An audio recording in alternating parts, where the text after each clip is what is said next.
काल 8 जुलै रोजी संध्याकाळी 11:15च्या सुमारास एक फायरिंगची घटना अजनी पोलीस स्टेशनच्या हद्दीत घडली. अजनी पोलीस स्टेशन हद्दीतील बेलतरोडी रोडवर एक चिंतामणी नगरी आहे, त्या ठिकाणी ही घटना घडलेली आहे. यातील जो आरोपी आहे त्याने आपल्या मुलाला गोळी मारलेली आहे.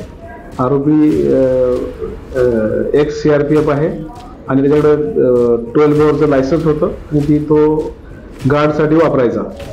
काल संध्याकाळी तो त्यांच्या घरामध्ये त्याचं आणि त्याच्या मुलाचं भांडण झालं आणि अचानक त्याने गन काढून त्याला फायर केलेलं आहे. त्यामध्ये पोलिसांना कळवलं गेल्यानंतर त्वरित पोलीस स्पॉटला पोहोचली आणि अजनी पोलीस स्टेशनची टीम तिथे गेली. त्यानंतर त्या ठिकाणी आरोपीला ताब्यात घेतलं आणि जो जखमी आहे त्याला त्वरित हॉस्पिटलला हलवण्यात आलेलं आहे. त्याच्या पायाला गोळी लागलेली आहे आणि गन देखील जप्त करण्यात आलेली आहे. यामध्ये जी कारवाई आमचे कमिशनर साहेब सिंगल साहेब, joint CP madam Ashwati madam, additional CP Rathod sir, DCP Vijaykant Sagar साहेब आणि ACP कोते साहेब आणि आमच्या अजनीची टीम यांनी ही कारवाई त्यांच्या मार्गदर्शनाखाली केलेली आहे. पुढील तपास PI केंद्रे साहेब करत आहेत.